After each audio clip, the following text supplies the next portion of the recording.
Hey, welcome. Today, we're going to dig into this really cool ancient framework. And look, this isn't so much about religion as it is about a practical blueprint, a way to navigate the absolute chaos of modern life. It's a path to feeling a bit more clear, a bit more sane. So let's just jump right in. You know that feeling, right? That low-level hum of dissatisfaction or stress that's always kind of there in the background? In Buddhism, they call it dukkha. It's that nagging sense that something's just off.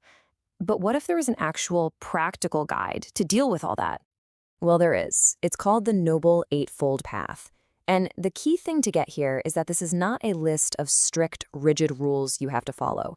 It's much more like a blueprint, a whole system for developing yourself ethically and mentally to find a bit more clarity and peace. All right, so here's how we're going to tackle this blueprint. First, we'll look at the big picture, the basic framework. Then we'll dive into the three main pillars: cultivating wisdom, then ethical conduct, and finally, mental discipline. And at the end, we'll see how they all just beautifully weave together.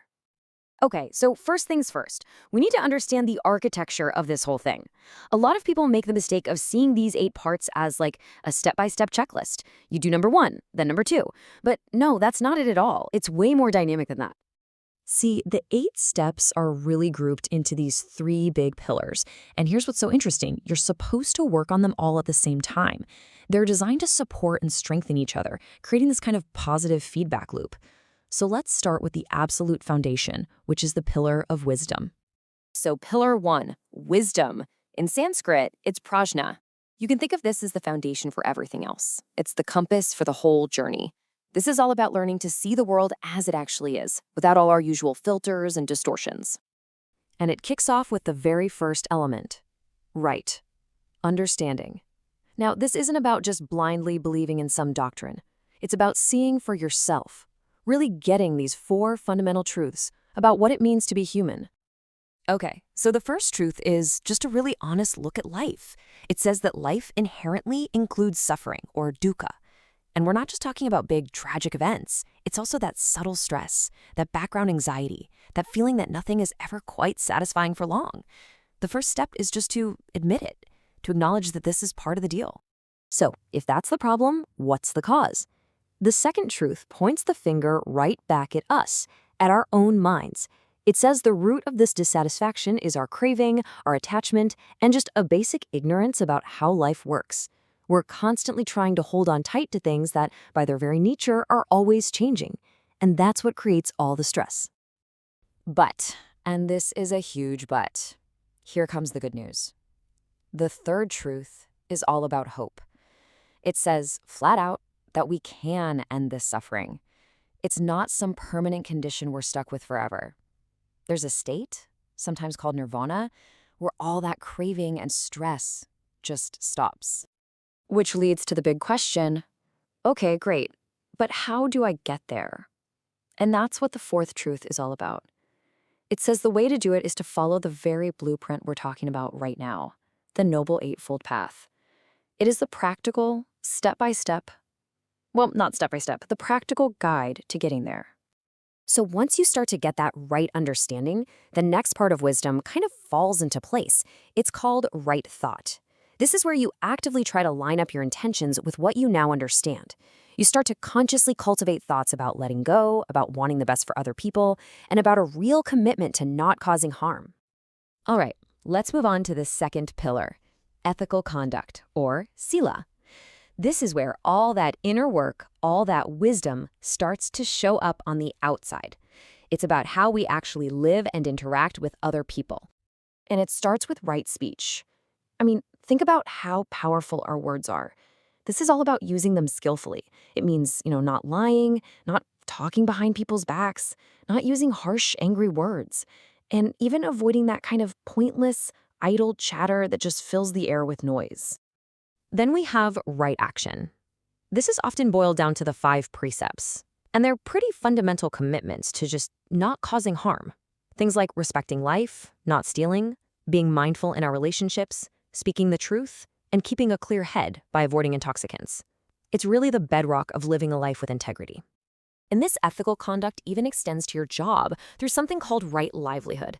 The idea is simple. Find a way to make a living that doesn't hurt anybody. Steer clear of jobs that involve weapons or exploiting people or dealing in things that cause harm. Instead, you find work that actually lines up with your values. Okay, on to our third and final pillar, mental discipline, or samadhi. So we've covered the why with wisdom and the what with our actions. This pillar is all about the how. It's the direct internal training of your own mind. And this starts with what's called right effort. I love this analogy. Think of yourself as a gardener for your own mind. You're actively trying to prevent the weeds like anger or jealousy from even sprouting. You're pulling out any weeds that have already grown. And at the same time, you're planting and watering the good stuff like kindness and compassion. Next up is right mindfulness, and I'm sure you've heard this term before. At its heart, it's a really simple but incredibly powerful practice. It's just paying attention to what's happening right here, right now, in your body, with your feelings, your thoughts. But, and this is the key, without judging it or getting carried away by it. And you apply this awareness to 4 specific areas or foundations. You learn to just watch your body, to watch your feelings come and go, to watch your thoughts, and then to watch, well, everything else. Doing this over and over helps you develop this incredibly clear view of reality, just as it is. And all of this mental training leads to the final element, right concentration. This is where, through something like meditation, your mind gets so steady and so focused that you can have these really deep insights. It's this one-pointed focus that lets your wisdom really flower and cut through all the confusion. So let's zoom back out and bring this all together. You can see now, right? It's not just a to-do list of 8 things, it's a completely integrated system. The 3 pillars, wisdom, ethical conduct, and mental discipline, they all depend on each other. See, when you act ethically, your mind becomes calmer, which makes it easier to concentrate, and a concentrated mind sees things more clearly, which deepens your wisdom. And then, of course, having more wisdom makes you want to act more ethically. It's this amazing, virtuous cycle. It really is, as the saying goes, a lifelong journey of discovery and transformation. At the end of the day, the big takeaway is that this ancient blueprint is just an incredibly practical tool for anyone who wants to live with a bit more clarity, a bit more integrity, and a bit more peace. So as we wrap up, I just want to leave you with a question to think about. Looking at this whole framework, which one part of it really speaks to you right now, wherever you are in your life?